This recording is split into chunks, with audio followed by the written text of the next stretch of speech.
The day Caroline James signed her name next to Robert Mason's, she told herself it meant nothing. Just ink on paper.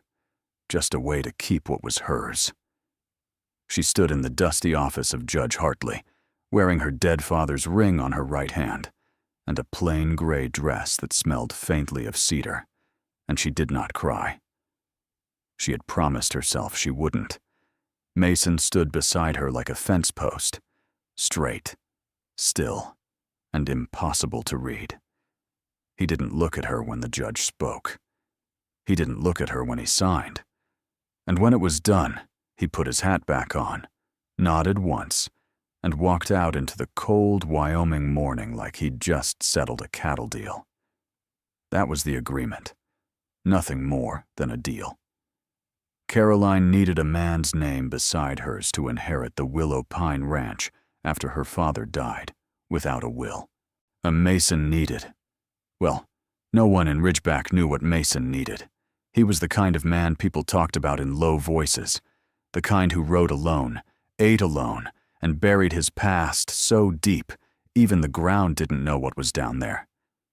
She had approached him on a Tuesday, laid out the terms like she was selling livestock, and he had looked at her for a long moment before saying, "This stays between us. You run your land, I run mine. We don't owe each other anything beyond that." She agreed without hesitating. They shook hands. Neither of them smiled. Before we go any further, if this story already has you hooked, you know what to do. Hit that like button, subscribe if you're new, and drop a comment letting me know where you're watching from. I read every single one. You're not just a viewer, you're part of this. So now let's get back to Caroline and Mason. Because what happens next? Trust me, you won't see it coming. Caroline James had grown up on Willow Pine Ranch the way most Wyoming children grew up, learning to work before she learned to rest. Her father, Elias James, was a quiet man with rough hands and a soft heart, and he had raised her alone after her mother passed from fever when Caroline was 6. She could rope a calf by the time she was 10, mend a fence line by 12, and read a storm coming in off the mountains better than most men twice her age. The ranch was everything Elias had built, and Caroline had poured herself into it right alongside him. When he died in late September, sudden, a bad heart, no warning, she had stood at his grave in the cold and felt the ground shift beneath her feet. Not just from grief, from the quiet, terrible realization that everything he owned, by Wyoming law, would not pass cleanly to her without a fight. The county clerk had been polite about it, almost apologetic, but the words were the same no matter how gently they were delivered. Without a male co-signatory, the inheritance would be contested, tangled in legal process, and left vulnerable to outside claims. She had 3 weeks before the bank could move on the property. Caroline had spent the first week grieving, the second week planning. By the third week, she had walked across the eastern fence line to the one neighbor who kept to himself enough that she trusted he wouldn't turn her offer into gossip. Robert Mason had listened to every word she said without interrupting. Then he had asked just one question. "Why me?" She had looked him straight in the eye and said, "Because you don't talk." He had almost smiled. Almost. Robert Mason had not always been a man of silence. There was a time, years back before Ridgeback knew his name, when he had laughed easily and trusted freely. He had come to Wyoming from Missouri at 24, with a young wife named Clara, and enough hope to fill a grain silo.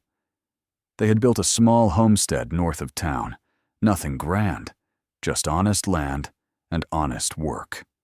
Clara had a way of making even hard days feel light. She hummed while she cooked. She argued with him about everything, and was right about most of it. For 3 years, Mason had believed that was what life was.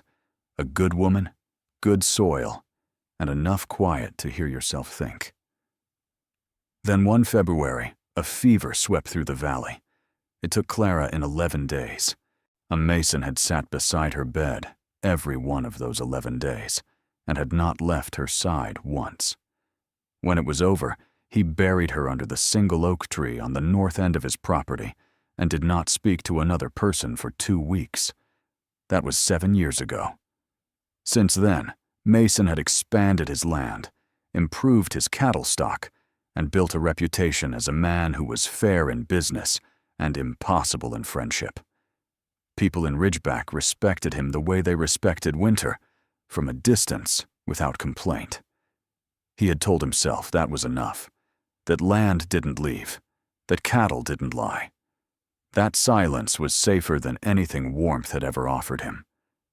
So when Caroline James had stood at his fence line with her straight back and her dry eyes and her carefully worded proposal, and something in him had shifted just slightly, not toward her, not yet, but toward the strange and unfamiliar feeling of being needed by another person again.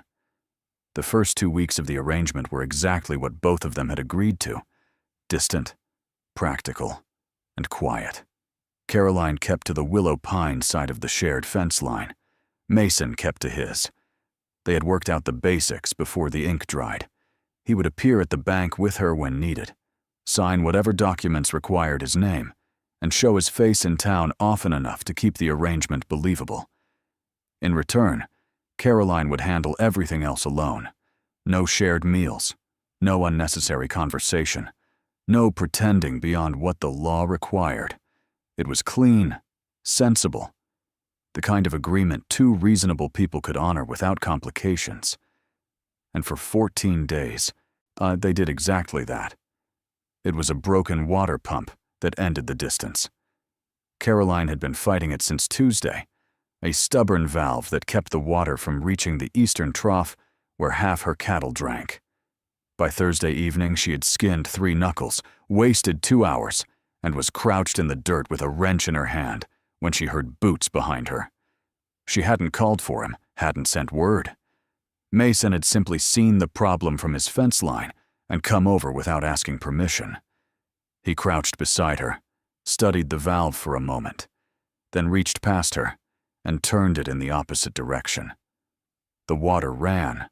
Caroline stared at it. Then she looked at him.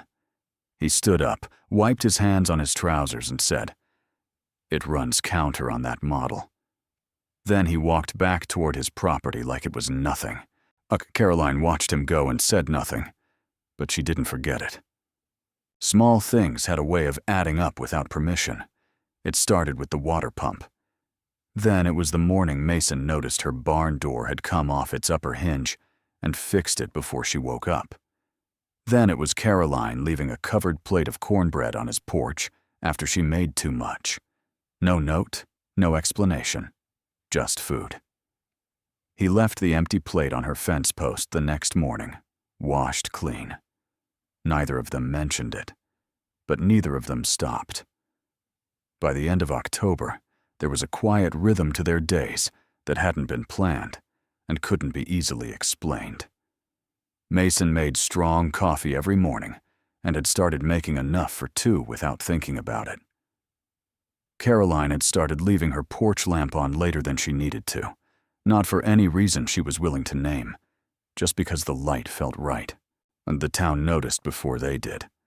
Ridgeback was the kind of place where nothing moved without somebody watching, and people had begun to talk, not cruelly, just curiously. At the general store, old Mrs. Peck had told Caroline that Mason had turned down a hunting trip with the Aldridge brothers because he had things to attend to at home. Caroline had smiled politely and changed the subject, but she had thought about it all the way back to the ranch. That evening, she sat on her porch longer than usual, watching the last light drain out of the sky over the mountains, and she made herself ask the question she had been avoiding for weeks. What exactly was happening between them? She didn't have an answer, but for the first time since her father died, the silence around her didn't feel quite so heavy. His name was Decker Hale, and he rode into Ridgeback on a gray Thursday morning like he owned the road beneath him. He was tall, well-dressed for a man traveling through Wyoming. and he had the kind of smile that made people instinctively check their pockets. He was a land broker out of Cheyenne. That was what he told people. And he had heard about the Willow Pine Ranch through the county records office. A woman running a property that size alone, with a marriage arrangement that had no romantic history behind it. Decker Hale saw opportunity the way a vulture saw distance. He introduced himself to Caroline at the feed store on a Friday afternoon, hat in hand, voice smooth as river water. He told her Willow Pine was worth 3 times what she thought, that he had buyers who would pay generously, and that a woman of her intelligence deserved better than breaking her back over dry soil. Caroline had looked at him for a long moment, and then asked him to move aside so she could reach the grain sacks. He didn't give up easily. By the following week, Hale had made it his business to be wherever Caroline was, the post office, the market, the Sunday service she attended out of habit rather than devotion. He was never inappropriate, never aggressive, just persistently present in the way that certain men believed was charming. What he hadn't accounted for was Mason. On a Wednesday afternoon, Hale had approached Caroline outside the bank, just as Mason was coming down the steps. Mason had stopped. He hadn't raised his voice or made a scene. He had simply stood beside Caroline, looked at Hale with the kind of steady, unhurried gaze that made men reconsider their choices, and said, "She's not selling.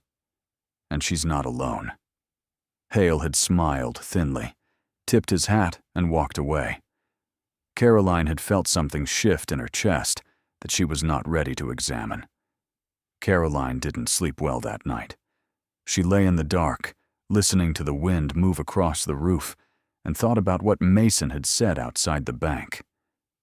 She's not alone. 3 words. Simple enough.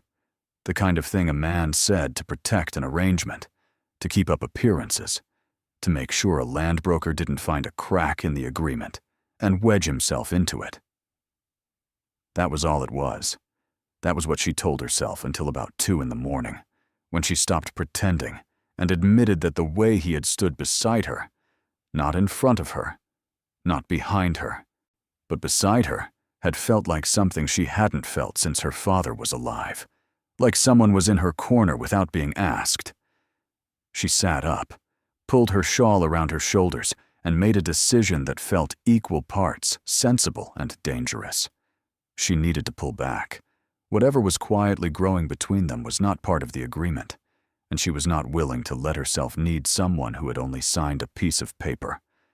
She was cooler toward him the next 3 days. Polite, but distant. She stopped leaving the porch lamp on late. The cornbread stopped appearing on his fence post. Mason noticed. She could tell by the way he paused at the fence line one morning, coffee in hand, and looked toward her house for a moment longer than usual before turning back. He didn't push, didn't ask. He simply respected the distance she had reset, and somehow that made it worse. Because a man who honored her boundaries without complaint was far more dangerous to her heart than one who didn't. By the 4th day, she was exhausted from the effort of feeling less, and she wasn't sure how much longer she could keep it up. It was a fire that broke the wall completely.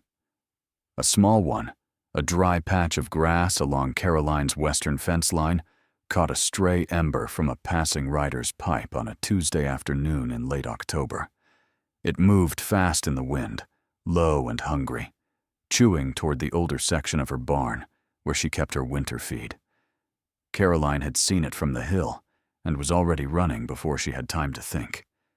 She beat at it with a feed sack, stamping the edges, trying to keep it from spreading. But the wind kept shifting, and the grass kept feeding it, and she was losing ground fast. She didn't call for Mason. She hadn't planned to call for anyone. But when she looked up through the smoke, he was already there, moving along the far edge of the fire with a wet blanket, cutting off its path to the barn with the kind of calm, focused effort that came from a man who didn't panic.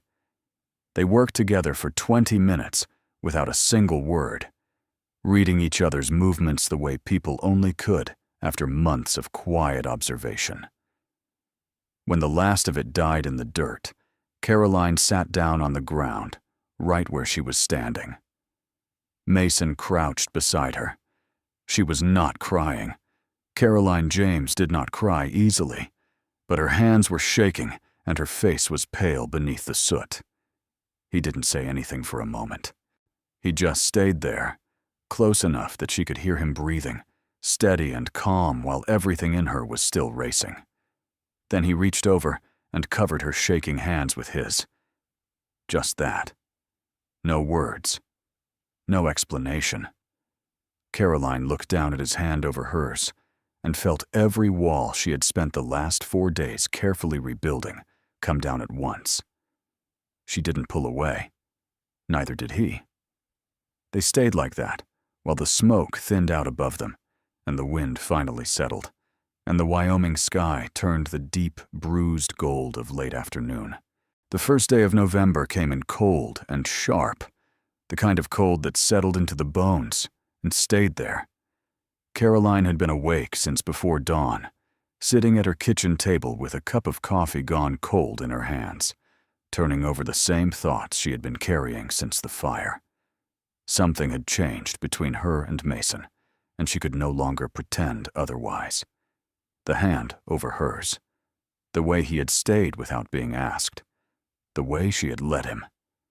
She had built this arrangement on the foundation of not needing anyone, and somewhere between a broken water pump and a grass fire, that foundation had quietly given way beneath her. The question was no longer what she felt. That part was settled. The question was what she was willing to do about it, because admitting it meant risking everything. The arrangement, the ranch, the careful distance that had kept her safe since her father died. She was still sitting there when she heard boots on her porch steps. She opened the door before he knocked. Mason stood in the gray morning light, hat in hand, and for the first time since she had known him, he looked uncertain. Not weak, just honest, in a way she hadn't seen from him before. He said he had been up most of the night. He said he had tried to talk himself out of coming. Then he looked at her steadily and said, "I stopped thinking of this as an arrangement a long time ago, Caroline. I don't know exactly when it happened, but I know I'd be lost without this life we've built. And I think you know that, too." Caroline felt the words land somewhere deep and permanent. She stepped aside and let him in out of the cold. She put his coffee on. And then she told him the truth, that she had stopped pretending long before the fire, that the lamp she left on late was never about appearances, that she had been afraid to say it because the last person she had let herself depend on was buried on a hill behind the barn. Mason listened to every word without moving. When she finished, the kitchen was very quiet. He reached across the table and took her hand, the same way he had in the field. Steady, certain, like a man who had finally decided to stop running from the one thing that felt like home. Winter settled over Ridgeback like a held breath. The mountains disappeared behind low clouds. The ground hardened, and the days grew short and gray. But inside the Willow Pine farmhouse, something was quietly, steadily warming. There were no grand declarations after that November morning in the kitchen. No sudden change in how things looked from the outside. What changed was smaller than that, and more permanent. Mason started taking his meals at Caroline's table most evenings, and neither of them pretended it was about convenience anymore. She stopped catching herself before she laughed at something he said. He stopped leaving right after the work was done. The distance that had once defined their arrangement had not just closed. It had disappeared so gradually that neither of them could point to the exact moment it was gone. By the time the first snow fell, the ranch was in the best shape it had seen in years. The eastern pasture had been expanded, the cattle stock improved, and Caroline had plans drawn up for a second barn come spring. Mason had helped her draft every page of it, sitting across from her at the kitchen table with coffee between them and lamplight overhead. And it had felt so natural that she had looked up at him one evening and realized she could not imagine doing any of it without him. She didn't say it out loud that night. She didn't need to. He had looked up at the same moment, caught her eye, and held it. And in that quiet, unhurried look was everything that months of careful living had built between them. No paper had made this real. No agreement. No courthouse. No signed name. Just two people who had shown up for each other, day after day, until showing up became the only life either of them wanted. And that's where Caroline and Mason's story rests, not with a dramatic finish, but with something quieter and harder to come by. A life chosen on purpose. Thank you for staying with this story all the way to the end. If it moved you, drop a comment. I read every single one. And if you're ready for another story, it's already on your screen. Click it. I'll see you there.